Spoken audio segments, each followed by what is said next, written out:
menciona la escritura y Pablo lo menciona ahí en Primera de Corintios. Así que vamos a esto, hermanos.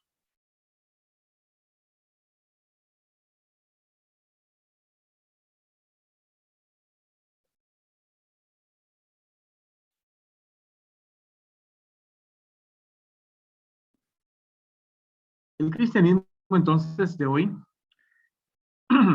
hay mucha confusión en cuanto al bautismo. Y de manera personal yo creo que hay confusión porque no se entiende la palabra, se malinterpreta la palabra. Entonces vamos a tratar de, a través de los 7 bautismos, que podamos entender todo lo que tiene que ver con esta situación de las doctrinas o la doctrina de los bautismos. ¿Por qué? Hay personas, dice, ¿debe el creyente o no debe bautizarse solamente creer en Cristo? ¿O tiene el bautismo que ser en la vida del creyente? Es un requisito en la vida de los que quieren agradar a Dios. Hay que bautizarse para ser salvo. Hay muchos que tienen esta interrogante, ¿verdad? Se debe de bautizar una persona para poder ser salvo. Entonces, cuando entendamos el concepto del bautismo, vamos a entender entonces todas estas preguntas que se tienen alrededor del pueblo evangélico. Hay que bautizarse para recibir el Espíritu Santo o lo que llaman los pentecostales, una segunda bendición de él. Es como yo soy bautizado, pero necesito el bautismo del Espíritu Santo para tener manifestaciones del Espíritu. Vamos a hablar de eso también, para que podamos nosotros entender y saber entonces en dónde estamos parados y bíblicamente qué es lo que nosotros deberíamos de tener como el bautismo entendido bíblicamente. Así que las preguntas acerca del bautismo pueden ser sin fin, ¿verdad? Pueden, como personas en el mundo podemos tener ideas tergiversadas, equivocadas acerca de el bautismo, tanto el bautismo en agua como el bautismo del Espíritu, la llenura del Espíritu, todas esas cosas que son tan confusas para muchas personas y tan sencillas de entender entonces a la luz de la palabra del Señor. Si queremos establecer bien la fe, si usted quiere realmente saber que la fe que usted tiene es la fe verdadera, tenemos que entender que este asunto del bautismo es importante. Yo debo de entender el bautismo, porque eso me va a hacer a mí diferente, ¿verdad? A los católicos, por ejemplo, ¿por qué bautizan niños? ¿Por qué nosotros no? A los hermanos pentecostales que dicen que hay que bautizarse para recibir una segunda gracia del Espíritu, otros que dicen que hay que bautizarse porque el que creyere y fuera bautizado será salvo, ponen el bautismo como un requisito para salvo. Entonces, si queremos saber que estamos bien parados y bien cimentados en la palabra de Dios, es necesario, porque es algo que forma parte de nuestra misión y de nuestro ministerio, desde lo más básico de la gran comisión. Por tanto, ir y hacer discípulos a todas las naciones, bautizándolos. Entonces, nosotros, como es parte de nuestra tarea, debemos de entender exactamente qué es este asunto del bautizar o del bautismo. El bautismo se menciona tanto en el contexto del Antiguo Testamento como en el contexto del Nuevo Testamento. Vamos a ver que hay bautismos que se mencionan en los dos testamentos y debemos de entender cada uno en su debido contexto para saber entonces qué quiere decir o qué nos quiere enseñar cada uno de estos eventos o estos bautismos que vamos a ver. La palabra bautismo o bautizar es una transliteración. Es una transliteración de una palabra griega. La palabra griega dice baptizo, bautizo, así dice la palabra en griego. Entonces, ¿qué fue lo que hicieron? Fue hacerla un poquito más entendible en español. Y entonces tenemos la palabra bautismo, ¿ya? O bautizar. Si los que tradujeron la Biblia, los primeros que tradujeron la Biblia, hubieran traducido esto, nos hubiéramos economizado muchos problemas el día de hoy, porque solo por la palabra la gente no entiende, pero si nosotros entendiéramos lo que significa y nos lo hubieran traducido, no tuviéramos los conflictos que hoy tenemos. Contraliteración quiere decir que los traductores de la Biblia no tradujeron esta palabra del griego, la hicieron al español, pero no la tradujeron, solo sonó en español, pero no significaba lo que realmente quiere significar en el original griego donde fue escrito el Nuevo Testamento. Una transliteración de la palabra griega bautizo quiere decir, o el significado en el griego se da es sumergir, meter dentro o estar debajo. ¿Ve? Entonces cuando dice el que creyere y fuere sumergido, ahí nos da otra idea, ¿verdad? El que creyere y fuere a meterse dentro, ya sabemos que es dentro del cuerpo de Cristo. Entonces, dice, una transliteración tiene que ver con eso. Tiene el sentido de zambullir o bañar algo con un líquido. Es meterlo, es sumergirlo, zambullirlo sobre líquido. Se usa la palabra muchas veces en el contexto de teñir telas o ropa. Ese era el contexto, o se usaba la palabra en el tiempo de nuestro Señor Jesucristo. Teñir tela o teñir ropa. Se bautizaban las prendas en tinta. Entraban de color blanco, entraban a la tinta y salían entonces teñidos. Salían de color rojo, verde, anaranjado.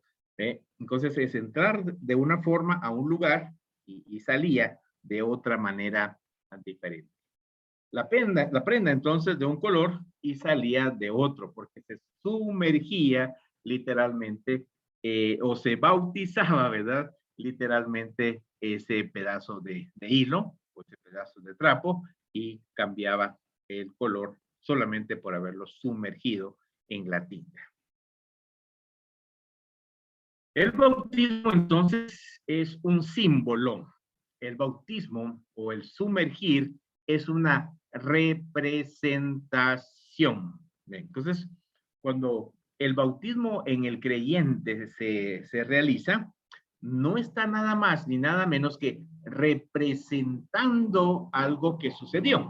Por eso dice ahí el bautismo es un símbolo, una representación de lo que pasa cuando se convierte el creyente.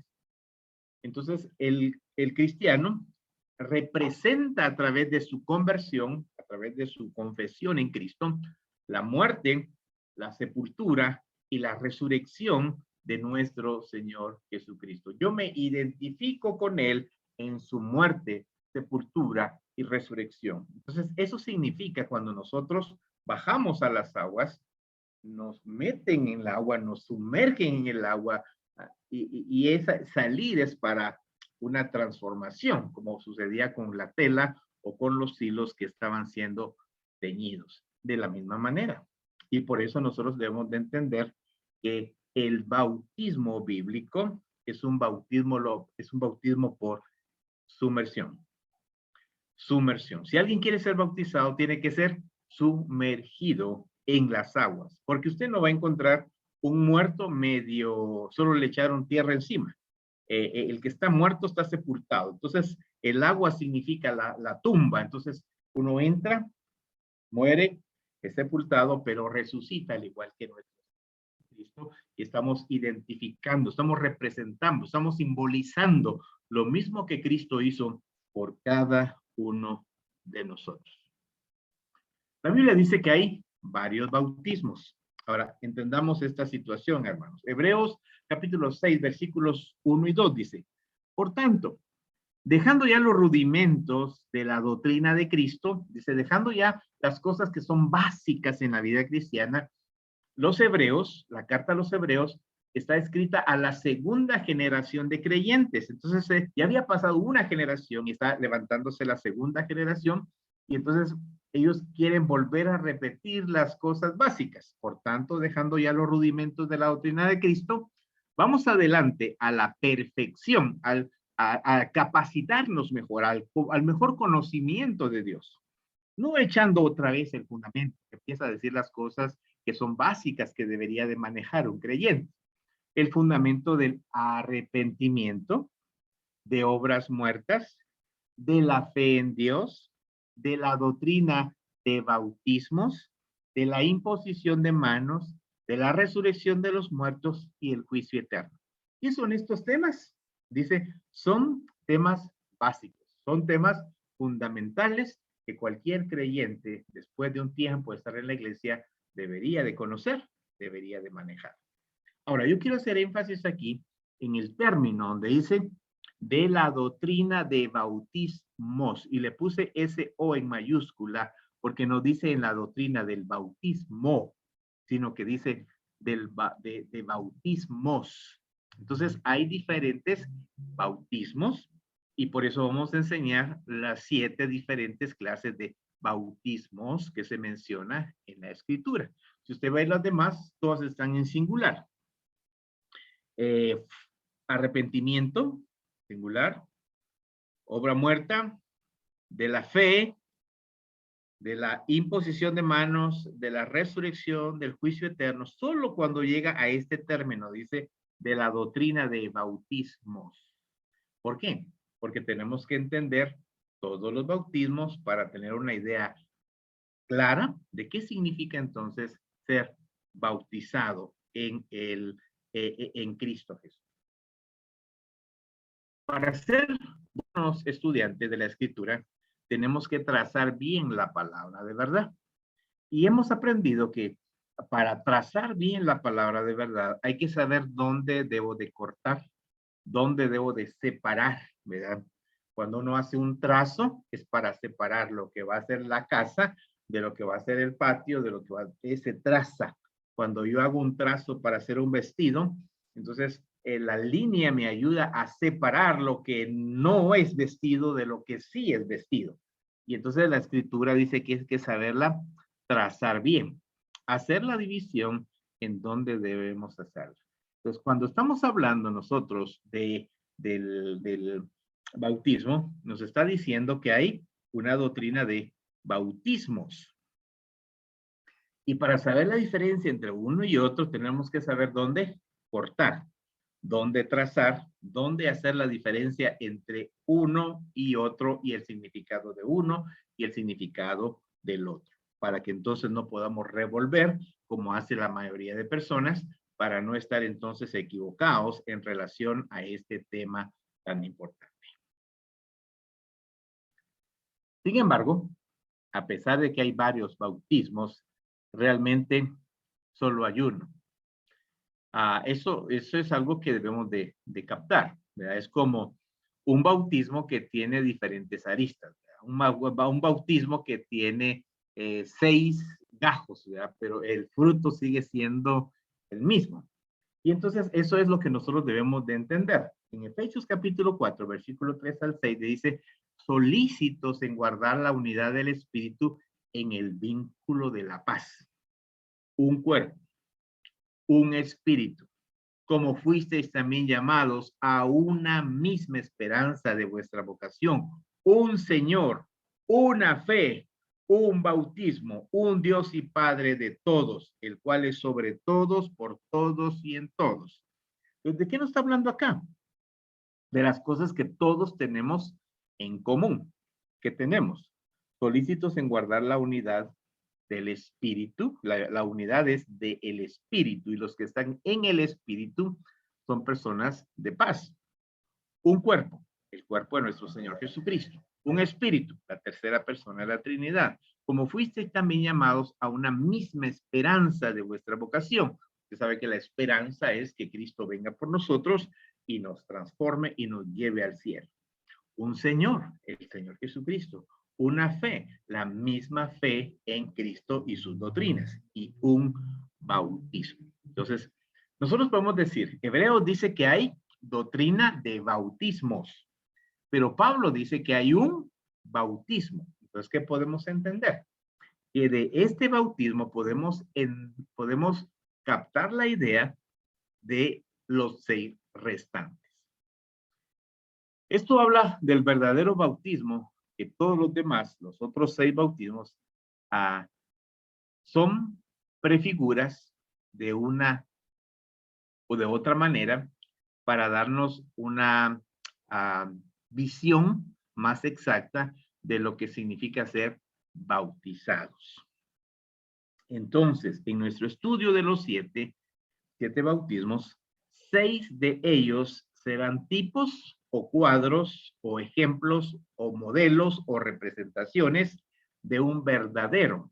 Para que yo pueda entender el verdadero, tengo que entender los 6 restantes. Si entiendo los 6 restantes, el bautismo en sí, la doctrina básica de un solo bautismo, es para mí entonces mucho, mucho más clara. ¿Cuáles son entonces estos 7 bautismos que menciona la Biblia? Y continuamente nosotros lo vamos a encontrar. Tenemos el bautismo de Moisés, que lo menciona Corintios, y lo vamos entonces a estudiar hoy para que podamos nosotros aprender qué significado tenía lo que Pablo dice en 1 Corintios. También nos habla del bautismo de Juan. Sabemos, por eso se llamaba Juan el Bautista, porque la tarea de él era bautizar personas, sumergir personas. Pues vamos a entender qué significaba el bautismo de Juan. Después vamos a aprender del bautismo de la muerte de nuestro Señor Jesucristo, como se menciona entonces la palabra que él fue sumergido en la muerte por 3 días y 3 noches, y al tercer día resucitó de entre los muertos. Y vamos a ver qué significa eso en la vida del bautismo verdadero. Número 4 es el bautismo de arrepentimiento. El arrepentimiento se predica a la nación de Israel. ¿Se recuerda cuando salen los apóstoles? Bueno, primero es Juan, y dice: arrepentíos porque el reino de Dios está cerca. Lo decían los discípulos: arrepiéntanse porque el reino de Dios está cerca. Jesús lo decía: arrepiéntanse porque el reino de Dios está en ustedes. Este arrepentimiento, vamos a ver, que tiene su base única y exclusivamente en la nación de Israel. Después vamos a aprender del bautismo de los gentiles. ¿Por qué? Porque tenemos que hacer una división entre lo que es el bautismo de Israel y la razón de por qué debe de bautizarse, a diferencia del bautismo de los gentiles. Nosotros que no somos pueblo de Israel, pero que Dios nos ha alcanzado por su gracia. ¿Qué significa nuestro bautismo? Y número 6, el bautismo de fuego. ¿Se acuerda que hablábamos de eso en una ocasión cuando veíamos la predicación de Juan el Bautista? Y Juan dice que viene uno que es mayor que él, ¿verdad? Este bautiza, dice, con agua y fuego, y la gente interpreta que ese fuego es el fuego pentecostal. Vamos a aprender qué significa ser bautizado por fuego y qué tan equivocados están las personas. Y número 7, que es el bautismo verdadero, el bautismo que nos quiere enseñar el Nuevo Testamento. Es el bautismo del Espíritu Santo, que tiene que ver con los 6 bautismos. Si usted entiende qué pasó con Moisés, si usted entiende el bautismo de Juan, usted entiende el bautismo de la muerte de Cristo, entiende el bautismo de arrepentimiento de Israel, entiende el bautismo de los gentiles, el bautismo de fuego, para usted va a ser bien sencillo entender entonces cómo es que una persona es bautizada en el Espíritu Santo. ¿En qué momento pasa? ¿Cuándo pasa? ¿Y cuáles son estas manifestaciones de una persona bautizada en el Espíritu? Vamos entonces al primer bautismo. El bautismo de Moisés. El término de sumergir en Moisés. ¿Qué pasó allí? Pablo nos dice entonces, porque hasta que Pablo lo revela, es que la gente entiende lo que pasó en la salida de Egipto. Nadie lo entendía como un bautismo, por eso no se ve en el transcurso del Antiguo Testamento enseñándose como siendo bautizados. Es el Espíritu Santo el que le da esta revelación al apóstol y ahora podemos entender qué fue lo que pasó y cómo fue o qué es lo que debemos de entender. Dice, porque no quiero, hermanos, que ignoréis. Siempre Pablo estaba compartiendo, tratando de sacar de la ignorancia a las personas en las cosas fundamentales de la vida espiritual. No quiero que ignoréis que nuestros padres, es hablando de los padres judíos, descendientes judíos, antiguos judíos. Dice que nuestros padres, todos, sin excepción, desde el más chico hasta el más grande, todos estuvieron bajo la nube. Ahora, ¿a dónde nos lleva a nosotros esa nube? Cuando ellos estuvieron en el desierto después de salir, Dios los cubría en el día con una nube para que no se asolearan y en la noche esa nube se convertía en fuego. Y cuando hicieron el tabernáculo, esa nube, ese era el Shekinah de Dios o la representación de que Dios estaba allí con ellos y salía entonces desde el tabernáculo, se veía entonces esa llama de fuego, esa nube de fuego. Entonces dice, tuvieron bajo la nube y todos pasaron el mar. Y le estoy subrayando la palabra todos para que podamos entender cómo fue este bautismo. Todos estuvieron bajo la nube y todos pasaron el mar. Y todos en Moisés fueron bautizados en la nube y todos en Moisés fueron bautizados en el mar. Por eso nos menciona la nube y el mar, porque es lo que sucedió, el evento donde se marca el bautismo de Moisés. Todos fueron bautizados, dice, en la nube, en Moisés, todos fueron bautizados. Y todos comieron el mismo alimento espiritual. Todos comieron maná, todos comieron la palabra de Dios, todos comieron lo que Dios proporcionó para ellos en el desierto. Y todos bebieron de la misma misma agua espiritual, de la agua que sale de la roca. A veces que ellos tenían sed y pedían, Dios los bendecía con agua, porque bebían de la roca espiritual que los seguía, y la roca era Cristo. Aquí sí podemos ver que Cristo es la roca. Cuando llevamos nosotros a Mateo capítulo 7 y decimos, levanta tu casa sobre la roca, esta roca no es esta misma roca. Y es lo que la gente no entiende, porque como aquí dice roca, ya dice roca, ha de ser lo mismo. Y el contexto es lo que determina qué es lo que es roca en cada uno de los pasajes. Pero aquí sí nos está diciendo literalmente que Cristo era la roca de donde salía el agua. Fue esa misma roca que Moisés golpeó y por eso no entró a la tierra prometida. Este bautismo tomó lugar cuando la nación de Israel salió de Egipto siguiendo a Moisés. Entonces fueron bautizados en el Mar Rojo, porque era necesario que hubiese presencia de agua para ser entonces bautizados. Entonces, salir de Egipto y pasar por el Mar Rojo no fue una casualidad o no fue un evento fortuito. Fue algo que tenía que ver con una enseñanza doctrinal que tiene que ver con el bautismo que ellos pasaron sin saber que estaban siendo bautizados. Éxodo capítulo 14, versículo 21 y 22 dice, y extendió Moisés su mano sobre el mar.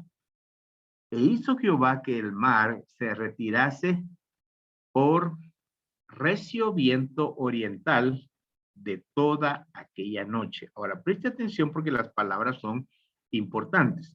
Nos habla de un mar, ya sabemos que es el Mar Rojo, pero también nos habla del viento del oriente. Y usted sabe que cuando hay agua y hay viento, ¿qué más hay? Si hay agua y hay viento, hay algo especial que va a pasar. Y entonces, del oriente toda aquella noche. Y volvió el mar en seco, y las aguas quedaron divididas. Entonces los hijos de Israel entraron por en medio del mar en seco, teniendo las aguas como muro a su derecha y a su izquierda. Tenían las aguas como muros a la derecha y a la izquierda. Entonces ellos estaban debajo del agua, porque cuando usted ve un lago o un mar, o en el caso de ellos el río Jordán, el río no es parejo, el río tiene un hundimiento por donde marca su cauce. Entonces cuando el agua se levanta, ellos están por debajo, ¿ve? Porque se levantan los muros a la derecha y a la izquierda, pero ellos no quedan en lo plano, ellos quedan por debajo de las aguas, porque la palabra habla de sumergir personas. Bautizados por la nube, porque Dios dividió las aguas, y entonces, ¿qué hubo? Un rocío, hubo un viento que traía agua, traía como una neblina, traía como una brisa. ¿Verdad? Por eso le decía, el énfasis en las palabras es importante. Divide el agua con un viento, pero el viento también trae. Entonces podemos aprender algo aquí. El viento creó una nube de agua, una neblina o una llovizna que aspersaba, dice, sobre toda la nación de Israel, todos los que salieron de Egipto. Así que este es el único de los 7 bautismos que se podría decir que fue por aspersión, aunque también fue por inmersión porque todos pasaron por debajo de la superficie del agua. Entonces, cuando ellos pasan, no pasan recto, pasan en eso, en la parte baja de donde está lo hundido, de lo profundo del río, pasan del otro lado, pero sí sigue sintiendo entonces ese viento que trae consigo el agua para que ellos recordasen ese momento especial. Este bautismo fue nacional, no fue individual, y por eso le hacía el énfasis con todos pasaron, todos comieron, todos bebieron. ¿Por qué? Porque fue un bautismo nacional, no fue un bautismo individual, como más adelante son los demás bautismos. Cada uno tiene que tomar una decisión, pero aquí era nacional. Y vamos a ver entonces la razón de por qué es nacional. Toda la nación que salió, todas las personas que salieron de Egipto, fueron bautizados en el Mar Rojo y por esto todos fueron bautizados en. Y eso es lo importante porque Pablo usa la palabra o la partícula en Moisés. El personaje importante para el bautismo, para entender el bautismo, es la persona o el liderazgo de Moisés. Lo que está bautizando, lo que este bautismo logra fue identificar toda la nación con su líder, Moisés. Acuérdense que ellos han sido esclavos por 400 años, no tienen identidad de nación, no tienen leyes, no tienen normas, no tienen nada. Entonces necesitan un líder enviado por Dios. Lo que está diciendo aquí el bautismo es que todos los que van detrás de Moisés y pasan el mar, todos esos son considerados como nación, porque fue un bautismo nacional para poderle permitir a Moisés tener un liderazgo nacional. Por eso hasta el día de hoy los israelitas tienen a Moisés en un grado grande. Y si usted lee el libro de los Hebreos, primero el escritor de los Hebreos habla de la diferencia entre los ángeles y Jesús y pone a Jesús por encima. Y después se va y habla de Moisés como grande y pone a Moisés por debajo y arriba a Jesús, porque los judíos tenían a Jesús con una estima muy grande. ¿Por qué? Porque eso fue lo que significó el pasar entonces el mar Rojo. Esto fue importante porque Dios estaba por entregarle la ley. Y aquí usted puede entender que la ley no solamente tiene que ver con aspectos religiosos, también tiene que ver con aspectos civiles. La ley tenía que ver con ceremonias, la ley tenía que ver también con justicia. La ley que se les da a ellos no solamente tiene que ver con aspectos religioso, sino con toda la índole de una nación, ¿verdad? Entonces dice, esto fue importante porque Dios estaba por entregarle la ley a través de Moisés. Y este bautismo solidificó el liderazgo de la nación. ¿Quién era entonces el líder? ¿A quién respaldaba Dios? A Moisés. Por eso que fueron bautizados en Moisés, porque él es el líder, él es el que habla en nombre del pueblo. Dios le habla a él para que le hable al pueblo. Y este liderazgo fue consolidado a través de este bautismo.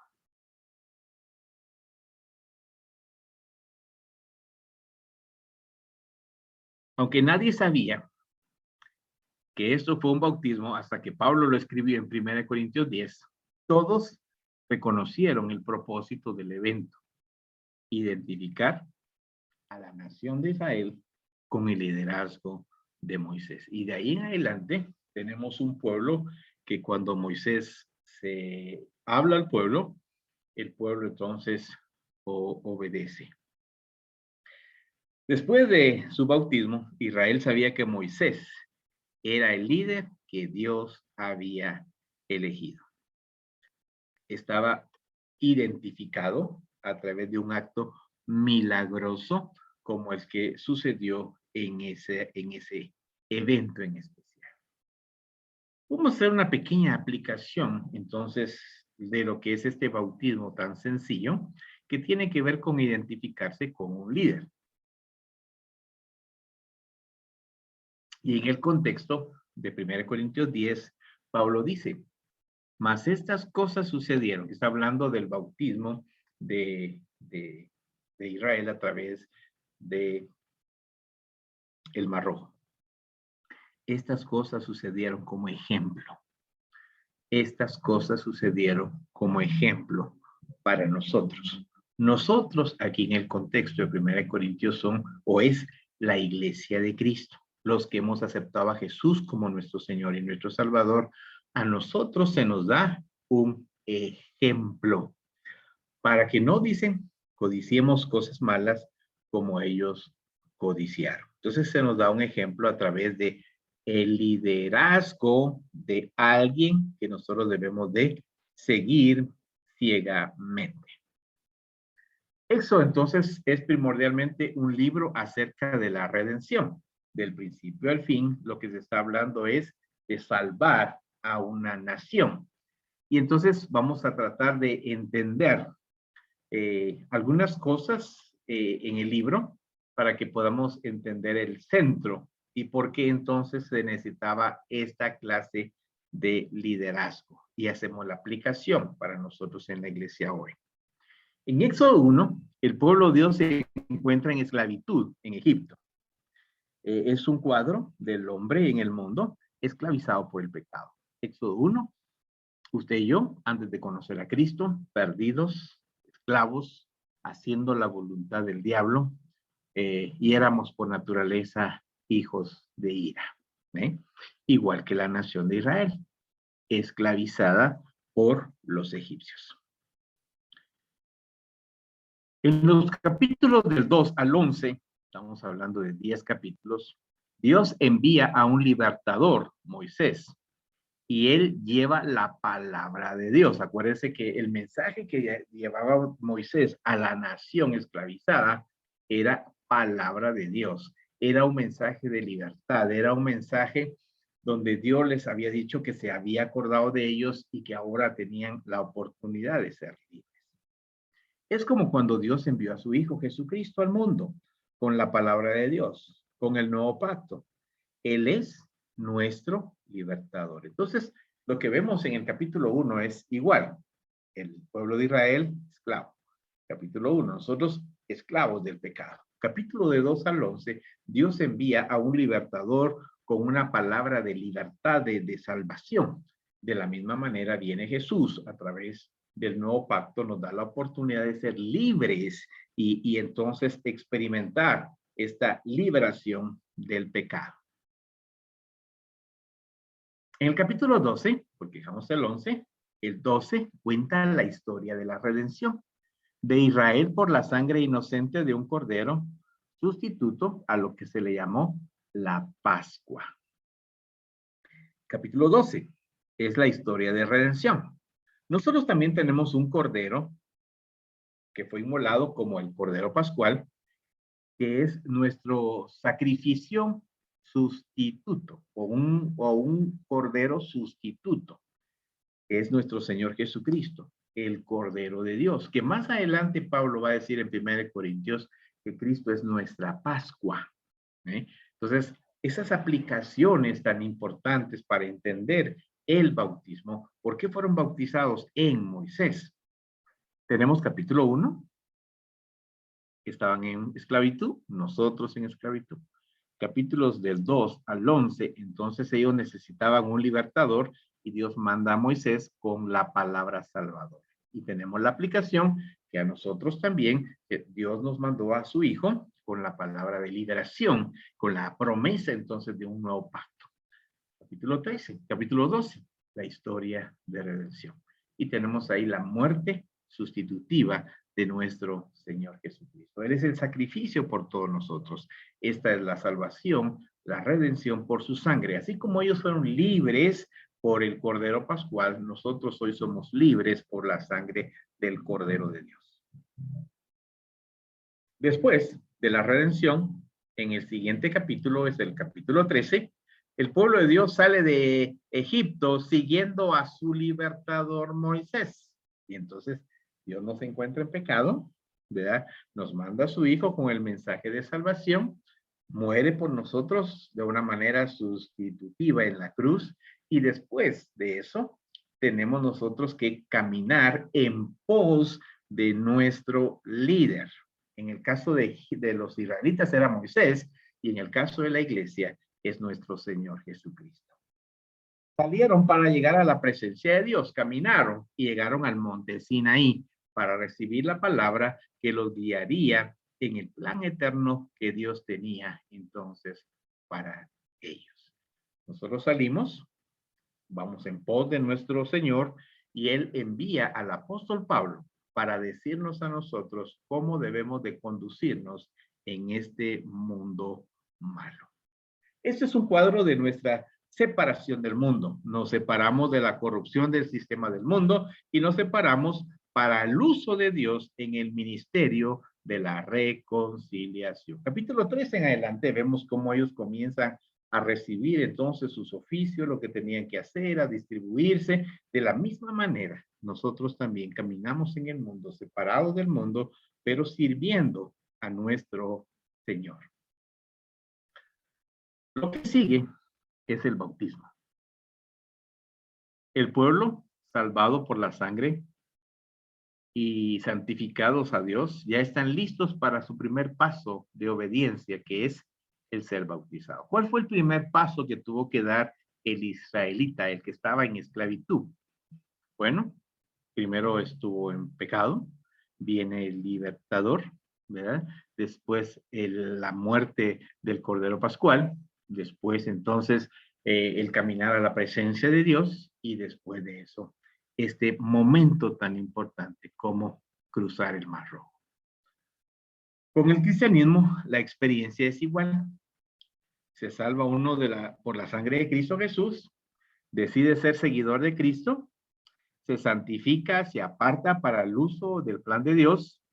Su primer paso de obediencia de un creyente, de un recién convertido, es bautizarse, es sumergirse para poder identificarse con Cristo en su muerte, sepultura y resurrección. Y así como metían entonces a los hilos, a las telas, en color para teñirlos, los sumergían, y al sacarlos salían con un color diferente, nosotros también debemos de andar en una novedad de vida, en una nueva forma de caminar y nueva forma de conducirnos. Por eso, el bautismo de Moisés tenía que ver con liderazgo, y el bautismo, como podemos aplicarlo a nosotros como iglesia, es que debemos de seguir a Jesús como nuestro líder. No solamente fue el que nos salvó y él nos rescató y murió por nosotros y nos da la palabra de Dios, también es a quien nosotros debemos obediencia. Y el primer acto de obediencia de cualquier recién convertido es bautizarse. Después de esto, y todo un peregrinaje que vemos en el libro de Éxodo, el pueblo llega a la presencia de Dios, recibe su palabra, cual siervo como sirve como guía, perdón, y autoridad para la nueva nación que se acaba de formar. ¿Qué es la palabra de Dios ahora? Para un recién bautizado es la guía, algo que me dice qué hacer y qué no debo de hacer en este mundo. Israel recibió su propósito eterno en la palabra de Dios que fue dada a través de Moisés, y nosotros recibimos nuestro propósito eterno a través del nuevo pacto que nos fue dado a través de nuestro Señor Jesucristo. Así que bautizarnos también nos identifica no solamente con Él, sino con su propósito eterno sobre la tierra. Así como empieza una vida de lucha tras lucha para poder cumplir con el plan de Dios en este mundo. Y ahí tenemos la historia de Josué. Josué es la tarea del creyente de luchar contra sí mismo, de luchar continuamente para ir ganando terreno en nuestra carne. Y ahí tenemos la lucha diaria. Y para vencer entonces en esa lucha diaria, necesitamos estar conectados con el líder a quien decidimos seguir, nuestro Señor, nuestro Salvador, nuestro Señor Jesucristo. Así que de esto se trata este bautismo. El bautismo se trata de que ellos fueron bautizados para poder respaldar, para poder seguir, para poder obedecer a Dios a través de las palabras de Moisés. Nosotros también somos rescatados, somos salvos por Él, pero también el propósito es que podamos tenerlo como el principal líder de nuestra vida. Aquí nosotros seguimos fielmente y por eso nos bautizamos. ¿Por qué? No porque el bautismo traiga algo espiritual o algo místico, no, lo bautizamos porque es un acto de obediencia. Todo aquel que es un hijo de Dios y quiere ser obediente comienza con las cosas básicas. Y si yo no me quiero bautizar, ¿qué me dice que puedo hacer más por Dios? Si lo más sencillo no lo he hecho. Así que, si usted no se ha bautizado, bautícese lo antes posible. Y si usted ya se bautizó, reconcíliese con su líder y diga, Señor, aquí está mi vida, aquí está mi tiempo, aquí está lo que soy, necesito seguirte. Ya no quiero seguir al mundo, no me quiero seguir a mí mismo, a mi proyecto, yo quiero seguir tu plan, que es eterno, que es misericordioso, que trae salvación. Me quiero unir a ese plan, porque reconozco que tú eres el líder principal sobre mi vida.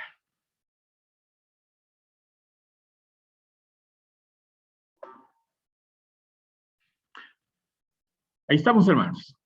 Entonces, ya vimos la introducción, que no solamente hay un bautismo, pero sí hay un bautismo, que es el más importante, y los 7 bautismos se resumen entonces en uno solo, que es el último que vamos a ver. Ya empezamos a ver el primero, que es el bautismo de Moisés, que no sabía nadie que era un bautismo hasta que el Espíritu Santo se lo revela al apóstol Pablo, y Pablo determina que ellos fueron bautizados en Moisés al atravesar entonces el Mar Rojo.